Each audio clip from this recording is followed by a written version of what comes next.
जय हिंद बच्चों। कल हमने अपने lesson we are not afraid if we can all be together के पार्ट 1 में पढ़ा था। गॉर्डन कुक अपने परिवार के साथ प्लायमाउथ इंग्लैंड से सी वॉयज पर निकलते हैं। वो कैप्टन जेम्स कुक के 200 साल पुराने खोजे रास्ते पर वर्ल्ड ट्रिप के लिए जाते हैं। वर्ल्ड ट्रिप में जाने से पहले वो यूरोप के आसपास के जो समुद्र थे उसमें जो रफेस्ट वेदर होता था तब वो अपनी सी फारिंग स्किल को डेवलप करने के लिए जाते थे ताकि समुद्री यात्रा में उनको किसी तरह की परेशानी का सामना न करना पड़े। राइटर गॉर्डन कुक ने अपनी बोट एक प्रोफेशनल से तैयार करवाई थी जिसका नाम उन्होंने वेव वॉकर रखा था। गॉर्डन कुक की जो यात्रा शुरू की थी 3 स्टेप में थी वो यात्रा। फर्स्ट स्टेप में गॉर्डन कुक ने अपनी यात्रा केप टाउन जो अफ्रीका का एक शहर है वहाँ पर हॉल्ट किया था और वहाँ से उन्होंने 2 क्रूमैन अपने साथ हायर किए थे। ये यात्रा उनकी 105,000 किलोमीटर की तय करी थी। यहाँ से इन्होंने जो क्रूमैन हायर किए थे जिनका नाम लैरी विगिल जो अमेरिका के थे और दूसरा स्विट्ज़रलैंड के हर्ब सिजलर थे। इन्होंने अपने साथ इन क्रूमैन को ईस्ट की तरफ यात्रा करने के लिए साथ लिया था क्योंकि साउथर्न इंडियन ओशन का वेदर बहुत ज़्यादा ख़राब था और ये क्रूमैन इन वेदर से लड़ने में माहिर थे। जब राइटर केप टाउन से आगे बढ़ते हैं तो नेक्स्ट डे ही उनको ख़राब मौसम का सामना करना पड़ता है जिसमें स्ट्रॉन्ग विंड चल रही थी जो बहुत तेज़ थी। राइटर के लिए वो चिंता का कारण नहीं थी। चिंता का कारण था वो 15 मीटर वेव जो उनके मेन मास्ट की हाइट की थी। राइटर अपनी यात्रा को जारी रखे और 25 दिसंबर को उन्होंने बहुत अच्छे से क्रिसमस मनाया। ऐसे ख़राब मौसम में भी उन्होंने क्रिसमस का पूरा आनंद उठाया और अपनी यात्रा को कंटिन्यू रखी। लेकिन 1 जनवरी से मौसम बहुत ख़राब हो गया। 2 जनवरी को सुबह बहुत तेज़ लहरें बोट के पिछले भाग की तरफ दिखाई दे रही थी राइटर को। राइटर ने उन लहरों से खुद को संभालने के लिए अपने आप को डबल लेशेस करा, 2 बार रस्सियों से बांधा। अपने सब साथियों को भी उन्होंने ये हिदायत दी और क्योंकि जो वेव्स थी वो बहुत ही जाइजेनेटिक थी, बहुत ही जायंट के समान विशाल थी। जब राइटर ने खुद को सुरक्षा के नज़रिए से रस्सी से बांध लिया और लाइफ जैकेट पहन ली, उसके बाद वो उन वेव से लड़ने के लिए तैयार हो गए। शाम को 6 बजे अचानक एक भयानक शांति छा गई। बादल काले हो गए और जो लहरों का शोर था वो बहुत बढ़ गया। लहरों को देखकर राइटर डर से कांप गए क्योंकि राइटर जिसे ब्लैक क्लाउड काले बादल समझ रहे थे वो विशाल लहरें थी और जब वो लहरें उनके डेक पर आकर गिरी उनकी बोट बुरी तरह से डैमेज हो गई। उसका डेक पार्ट पूरा टूट गया और राइटर की पूरी बोट में पानी भर गया। लहरों के धक्के से ऑथर बाहर गिर गए और समुद्र में डूबने लगे और उनको उस समय ऐसा लग रहा था कि अब वो मौत के नज़दीक हैं। जब राइटर समुद्र में डूब रहे थे तो आने वाली अगली लहर ने उन्हें धकेला और वो अपनी बोट के पास पहुंच गए और उन्होंने अपनी बोट की गार्ड रेल को जकड़ लिया और किसी तरह खुद को बोट के अंदर किया। बोट में लहरों का पानी भरे होने के कारण वो टूटी फूटी रैगडॉल की तरह लहरों में डूबते उतरते रहे जिसकी वजह से उनकी मेन रिब, उनके दांत और बाकी बॉडी बहुत डैमेज हो गई थी। राइटर ने किसी तरह खुद को व्हील के पास तक पहुंचाया और व्हील को पकड़ा ताकि आने वाली अगली लहर से लड़ने के लिए वो खुद को तैयार कर सके। जब राइटर की वाइफ वहाँ पर चिल्लाती हुई आई कि चारों तरफ पानी भर गया है तो राइटर ने अपनी वाइफ को व्हील पकड़ाया और केबिन की तरफ भागे क्योंकि वहाँ पर रिपेयर का सामान रखा था। उन्होंने वहाँ बच्चों का हालचाल पूछा और फिर रिपेयर का सामान लेके स्टारबोर्ड की तरफ आए और टूटी हुई स्टारबोर्ड के हल को उन्होंने रिपेयर किया। उस रात उनके पास एंडलेस वर्क था, अंतहीन काम था जिसमें वो रेडियो कॉल्स, पंपिंग और स्टीयरिंग का संभालने का काम कर रहे थे। 3 जनवरी को पानी कुछ हद तक कम कर लिया राइटर ने, लेकिन जब वो 2 घंटे का रेस्ट ले रहे थे उस समय उन्हें ख्याल आया कि बोट में लगातार लीकिंग हो रही है। तो उसको चेक करने के लिए वो बेसमेंट की तरफ गए और उन्होंने वहाँ देखा कि उसकी मेन रिब डैमेज हो गई है जिसकी वजह से बोट में पानी लगातार भरता जा रहा है। तो आइए बच्चों, अभी हमने पार्ट 1 का अवलोकन किया था, अब हम पार्ट 2 को आगे कंटिन्यू करते हैं। On January 4, after 36 hours of continuous pumping, we reach the last few centimetre of water. Writer कहते हैं कि 4 जनवरी को लगातार 36 घंटे काम करने के बाद हम इस पोजीशन में पहुंचे थे कि कुछ सेंटीमीटर पानी बोट में बचा था। Now we had only to keep pace with the water still coming in. और अब हमारा एम था कि इससे ज़्यादा पानी इस बोट में अब ना बढ़ पाए। We could not set any sail on the main mast. हम मेन मास्ट में कोई सेल, कोई पर्दा नहीं फहरा सकते थे। Pressure on the rigging would simply pull the damage section of the hull apart, so we hoisted the storm jib. हम कोई सेल इससे नहीं फहरा सकते थे क्योंकि उसके प्रेशर से रस्सी की जो रगड़ लगती उससे हमारा जो सेक्शन डैमेज हो चुका था, हमारा जो मेन मास्ट डैमेज हो गया था, उसको खतरा था। So we hoisted the storm jib. तो हमने स्टॉर्म जिप, जो छोटी जिप होती है, उसको फहराया and headed for where I thought the 2 island were. और उस तरफ का रुख कर लिया जहाँ पे 2 आइलैंड हमको समझ में आए थे। Mary found some corn, beef and crackers, biscuit and we ate our first meal in almost 2 days। मेरी जो राइटर की वाइफ थी, उनको कुछ कॉर्न बीफ मिल गए थे और क्रैकर्स, बिस्किट्स मिल गए थे और उन्होंने 2 दिन में पहली बार कुछ खाया था। But our respite was short lived. Writer कहते हैं कि हमारा जो रेस्पाइट यानी रिलैक्स करने का जो टाइम था बहुत ही छोटा था। At 4 PM black clouds began building up behind us. Writer बताते हैं कि 4 बजे शाम के काले बादल फिर से बनने लगे थे और हमारे बोट के पिछले हिस्से की तरफ वो दिखाई दे रहे थे। Within the hour the wind was back to 40 knots। और उसी बीच हवा की रफ्तार भी 40 knots की हो गई थी। And the sea were getting higher. और जो लहरें थी वो बहुत ऊंची ऊंची उठने लगी थी। The weather continued to deteriorate throughout the night. पूरी रात वेदर खराब होता रहा। And by dawn on January 5 our situation was again desperate. और 5 जनवरी की सुबह हमारी सिचुएशन फिर से बहुत ख़राब हो गई। When I went in to comfort the children. जब मैं अपने बच्चों को देखने गया कि वो ठीक है, John asked daddy are we going to die. तो मेरे बेटे ने मुझसे कहा, डैडी क्या हम डूबने की कंडीशन में हैं? I try to assure him that we could make it. मैं उसको एश्योर करना चाहता था कि ऐसा कुछ नहीं है, but daddy he went on. लेकिन मेरे बच्चे ने अपनी बात को कंटिन्यू रखा। We are not afraid to dying if we can all be together. उसने कहा कि मैं मरने से नहीं डरता क्योंकि हम सब साथ हैं।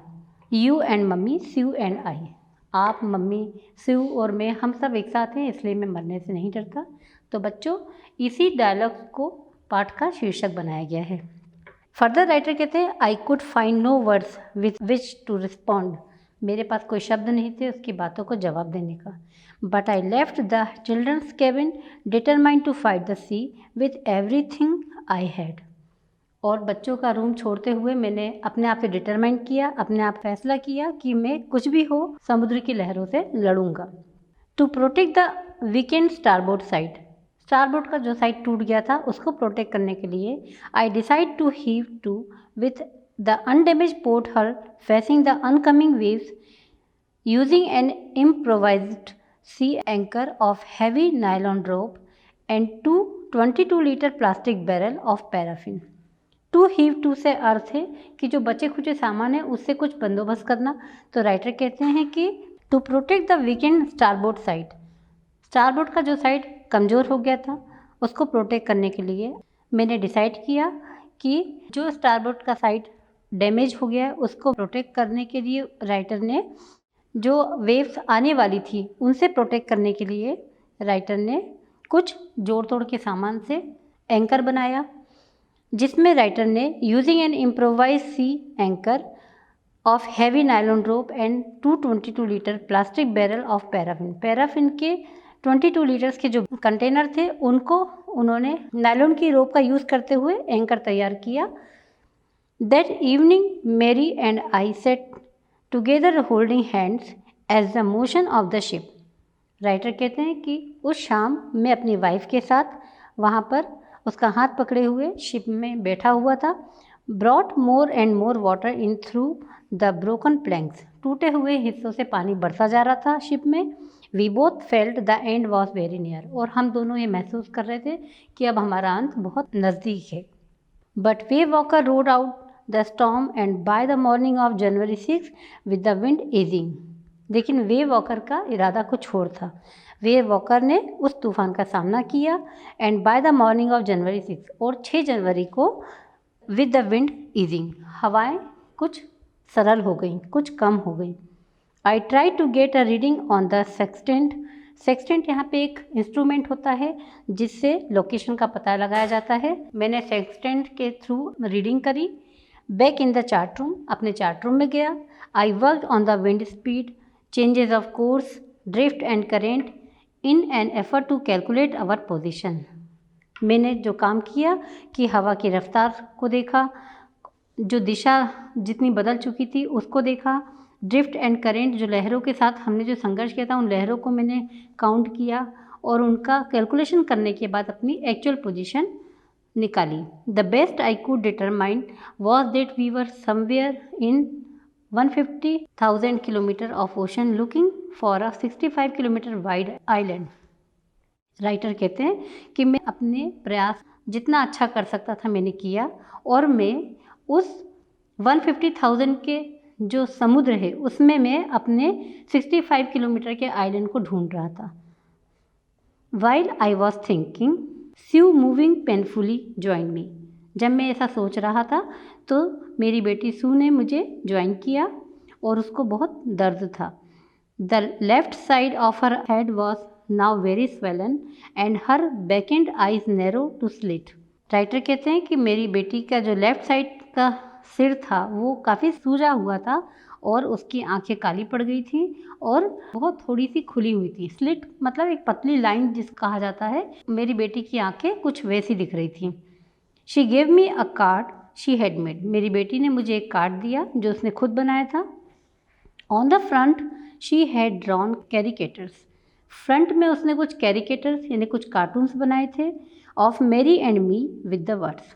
जो कार्टून मेरी वाइफ के और मेरे थे और उसमें कुछ शब्द लिखे थे। Here are some funny peoples, और कुछ फनी पीपल्स भी बने थे। Did they make you laugh, जिसको देखकर आपको हंसी आ जाए। I laughed a lot as well, मैं बहुत हंसा। Inside was a message oh how I love you both. उसमें अंदर एक मैसेज था कि मैं आप दोनों से कितना प्यार करती हूँ। So this card is to say thank you and let's hope for the best. तो ये कार्ड हमें थैंक्स कह रहा था और ये कह रहा था कि एक अच्छी उम्मीद करे। उस कार्ड के जरिए वो हमें हिम्मत दे रही थी। Somehow we had to make it, और अब मेरे अंदर जोश आ गया था कि मुझे किसी भी तरीके से सर्वाइव करना है। I checked and rechecked my calculations, मैंने बार बार अपने कैलकुलेशंस को चेक किया। We had lost our main compass, मैं अपना मेन कंपास खो चुका था उन लहरों में। And I was using a spare which had not been corrected for magnetic variations, और जिस दूसरे कंपास को मैं यूज़ कर रहा था उसके मैग्नेटिक वेरिएशन अच्छे नहीं थे। मैग्नेटिक वेरिएशन से मतलब है कि प्लस माइनस के जो साइन होते हैं वो ठीक नहीं थे। I made an allowance for this and another estimate of the influence of the westerly current which flew through this part of the Indian Ocean। तो राइटर कहते हैं कि मैंने अपने जो कंपास सही नहीं होने के कारण जो वेरिएशंस ठीक नहीं आ रही थी तो उसके लिए मैंने कुछ मार्जिन रखा था और अपने उस मार्जिन के अकॉर्डिंग मैंने बहाव पर ध्यान रखा। जो लहरें इंडियन ओशन की तरफ से आ रही थी उनके बहाव पर ध्यान रखा और अपने आगे की कैलकुलेशन को देखा। About 2 p.m. I went on deck and asked Larry to steer a course of 185 degree. और 2 बजे के करीब मैं डेक पर गया और मैंने लैरी से कहा कि स्टीयर मतलब स्टेयरिंग व्हील, उसको वो 185 डिग्री में घुमा दे। If we were lucky, I told him with a conviction, मैं पूरे विश्वास के साथ कह रहा था अगर हमारी किस्मत अच्छी है। I did not feel he could expect to see the island at about 5 p.m. तो हम 5 बजे तक आइलैंड को देख लेंगे, लेकिन मैंने महसूस किया कि लैरी को मेरी बात पे भरोसा नहीं था। Then with a heavy heart I went below, और फिर बहुत थका हुआ मैं नीचे की तरफ कैबिन में गया। Climbed on the bunk and amazingly dozed off, और मैं बंक में जाकर बैठा और मेरी नींद लग गई। When I woke it was 6 PM। जब मेरी नींद खुली तो 6 बज रहे थे। एंड ग्रोइंग डार्क, और अंधेरा हो चुका था। I knew we must have miss the island, और अब मैं समझ चुका था कि मैंने आइलैंड मिस कर दिया। And with the sail we had left, और अब इस सेल को हम खो चुके हैं, मतलब उस आइलैंड को अब हम नहीं पा सकते। We couldn't hope to beat back into the westerly wind. अब हमें इस वेस्टर्ली विंड से कोई नहीं बचा सकता। At that moment a tussle had appeared by my bunk, और अचानक मुझे ऐसा लगा कि एक टजल हैड यानी बिखरे बाल वाला बच्चा मेरे बंक के पास खड़ा है। कैन आई हैव अ हग, उसने मुझसे पूछा, मैं आपको गले लगा लूँ? जॉनथन आस्क्ड, वो बच्चा राइटर का बेटा जॉनथन था। Sue was right behind him, Sue भी उसके साथ में थी।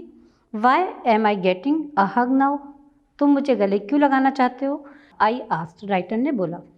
Because you are the best daddy in the whole world, क्योंकि आप दुनिया के सबसे अच्छे पिता हैं। एंड द बेस्ट कैप्टन, और एक बहुत अच्छे कैप्टन भी हैं। माई सन रिप्लाइड, मेरे बेटे ने मुझे जवाब दिया।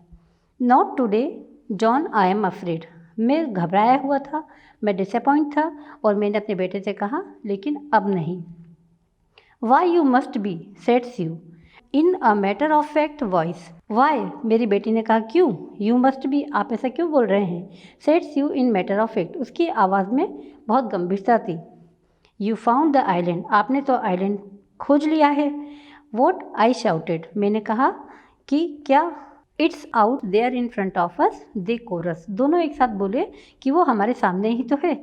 As big as a battleship, इतना बड़ा जैसे कि कोई बैटल का शिप खड़ा है।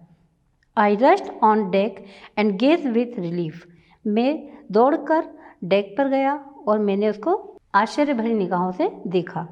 Eight the stark outline of Ile Amsterdam, हाँ, वो आइल एम्स्टर्डम आइलैंड ही था। It was only a bleak piece of volcanic rock, वो वॉल्केनिक रॉक का एक ब्लिक पीस था विथ लिटिल वेजिटेशन, जहाँ पे बहुत थोड़ा वेजिटेशन था। The most beautiful island in the world, वो मुझे दुनिया का सबसे सुंदर आइलैंड दिखाई दे रहा था।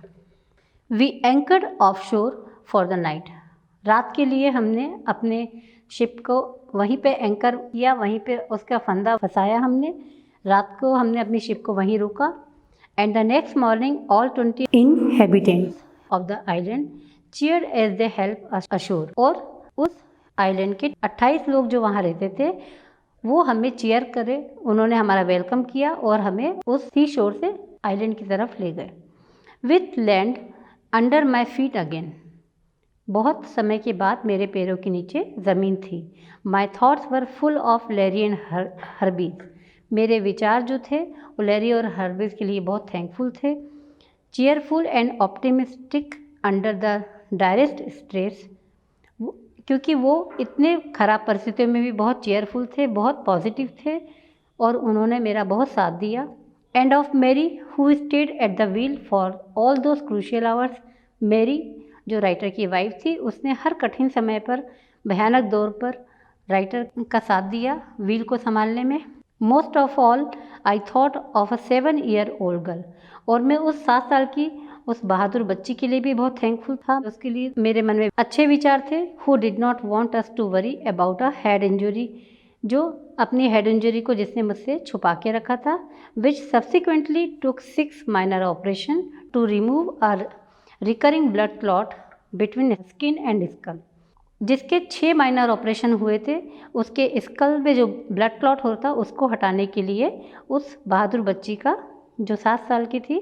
And of a 6-year-old boy who was not afraid to die, और वो 6 साल का मेरा बेटा जिसने मुझसे कहा था कि वो मरने से नहीं डरता। तो बच्चों, इस लेसन से हमें ये सबक मिलता है कि अगर हम कोई काम पूरी लगन के साथ करें, पॉजिटिव एनर्जी हो हमारे अंदर, हम किसी काम को टीम वर्क में करते हैं और आने वाली परिस्थितियों से घबराते नहीं हैं, तो सफलता हमारे कदम चूमती है। जिस तरह से राइटर ने इतनी ख़राब परिस्थितियाँ होने के बावजूद खुद को कॉन्फिडेंस रखा, अपने मोरल को लूज़ नहीं होने दिया और उस तूफ़ान का सामना करते रहे, तो वो अपनी लाइफ को सर्वाइव कर गए। बच्चों, हम इस लेसन के एक्सप्रेशंस को देखते हैं। पहला एक्सप्रेशन है honing our seafaring skill, जिसका मीनिंग होता है perfect the skill of travelling on the sea, यानी समुद्री यात्रा करने से पहले अपने कौशल को, अपनी स्किल को अच्छे से डेवलप करना। ओमिनियस साइलेंस, ओमिनियस साइलेंस यानी इम्पेंडिंग डेंजर, इम्पेंडिंग डेंजर मतलब अशुभ होने की आशंका। मेड ए कॉल यानी रेडियो मैसेज फॉर हेल्प, जब हम किसी समुद्री एरिया में ऐसे जगह फंस जाते हैं जहाँ पे तूफ़ान वगैरह ज़्यादा बढ़ जाते हैं तो हम मदद के लिए रेडियो कॉल करते हैं। Pin pricks in the vast ocean, two small island in the vast ocean, यानी इतने बड़े विशाल समुद्र में छोटे से आइलैंड जो उनको पिन प्रिंक्स का एहसास दिला रहे थे। अ टाउजल हेड यानी डिसअरेंज्ड हेयर, बिखरे हुए बाल। Let's we discuss about working with words. बच्चों, we know that there are different meaning of words. आप जानते हैं कि एक शब्द के कई मीनिंग होते हैं। जैसे हमारे इस चैप्टर में नॉट वर्ड जो आया है वो बोट की रफ्तार के लिए यूज़ किया गया है, लेकिन इस नॉट वर्ड का और भी मीनिंग होते हैं, जैसे रस्सी में या धागे में गठान बांधना। A joint made by tying together two pieces और एंड्स ऑफ स्ट्रिंग और रोप, यानी रस्सी में या किसी धागे के अंतिम छोर को आपस में जोड़ना, इसे भी हम नॉट कहते हैं। दूसरा मीनिंग इसका है हेयर के लिए यूज़ करते हैं, जो हम बालों में नॉट बांधते हैं, जूड़ा बांधते हैं। A way of twisting hair into a small round shape at the back of head, यानी बालों को घुमाकर हम जो सिर के पीछे एक जूड़ा बांधते हैं उसे भी हम नॉट कहते हैं। तीसरा मीनिंग इन वुड, लकड़ियों में जो गठान आ जाती है उसको भी हम नॉट कहते हैं। A hard round spot in a piece of wood where there was once a branch, जहाँ से तने में एक नई शाखा बनती है उसे भी हम नॉट कहते हैं। लोगों के समूह को भी हम नॉट कहते हैं। Small group of people standing close together, यानी जहाँ पे कुछ लोगों का झुंड एक साथ होता है उसे भी हम नॉट कहते हैं। इसी तरह दूसरा वर्ड है स्टर्न। स्टर्न हमारी इस लेसन में बोट के पिछले भाग के लिए यूज़ किया गया है, जहाँ पर उसको एक दूसरा वर्ड भी दिया गया था एफ्ट, AFT एफ्ट, लेकिन उसके अलावा भी जो दूसरे मीनिंग होते हैं उसे हम देखते हैं। स्टर्न का मतलब होता है हार्ड, कठोर। जैसे हम यूज़ करते हैं हिज वॉइस वॉज स्टर्न, उसकी आवाज़ बहुत कठोर है। या फिर सीरियस एंड डिफ़िकल्ट, कभी कभी लाइफ में ऐसी सिचुएशंस आती हैं जो सीरियस होती हैं, डिफ़िकल्ट होती हैं, उन विपरीत परिस्थितियों को सामना करने को भी हम स्टर्न कहते हैं। तीसरा मीनिंग था बूम। बूम जो लहरों की उछाल के लिए इसमें यूज़ किया गया था, जिसका अर्थ होता है उछाल। उसके अदर मीनिंग हम देखते हैं। A sudden increase in trade and economic activity, अचानक से व्यापार में या अर्थव्यवस्था में जो उछाल आता है उसके लिए भी हम बूम वर्ड यूज़ करते हैं। दूसरा मीनिंग इसका है लाउड डीप साउंड, बहुत गहरी तीखी आवाज़। The distance boom of guns, इसका एग्जाम्पल है कि जब किसी बंदूक से जो गोली छूटती है तो बहुत देर तक उसकी आवाज़ गूंजती रहती है। फोर्थ नंबर पे हमारा वर्ड दिया है हैच। हैच का अर्थ होता है कुल्हाड़ी। दूसरा मीनिंग है an opening in a wall between kitchen and dining room, kitchen और डाइनिंग रूम के बीच की जो दीवार होती है उसको हम हैच के रूप में यूज़ करते हैं। इसके अलावा जो दूसरा मीनिंग है डोर इन एयरक्राफ्ट, विमान का जो दरवाज़ा होता है, हवाई जहाज का जो दरवाज़ा होता है उसको भी हम हैच के रूप में यूज़ करते हैं। Young bird come of an egg, अंडे से जब छोटे छोटे बच्चे चिड़ियों के बाहर आते हैं उसके लिए भी हम हैच वर्ड यूज़ करते हैं। बच्चों, इस लेसन में हमने बोट के बारे में जो पढ़ा उसकी कुछ जानकारी आपको दे देते हैं। मास्ट यानी बोट के सेंटर में जो पिलर होता है उसको हम मास्ट कहते हैं, और उस पे जो पर्दा फहराया जाता है उसको मेन सेल कहते हैं। जिप, जो उससे छोटे पर्दे, तिकोने पर्दे लहराए जाते हैं उसको जिप कहते हैं। हल, जो बोट का वर्टिकल साइड होती है उसको हम हल कहते हैं। स्टार बोर्ड, जो एज होती है बोट के उसको हम स्टार बोर्ड कहते हैं। बूम, जो मेन मास्ट से हॉरिजॉन्टल जो स्पेस होती है उसको हम बूम कहते हैं। स्टर्न बोट के पिछले हिस्से को बोलते हैं स्टर्न। रडार, बोट को दिशा देने के लिए रडार का यूज़ किया जाता है जिसे टिलर के द्वारा घुमाया जाता है। तो बच्चों, अगले लेसन में हमारी फिर मुलाकात होगी। धन्यवाद।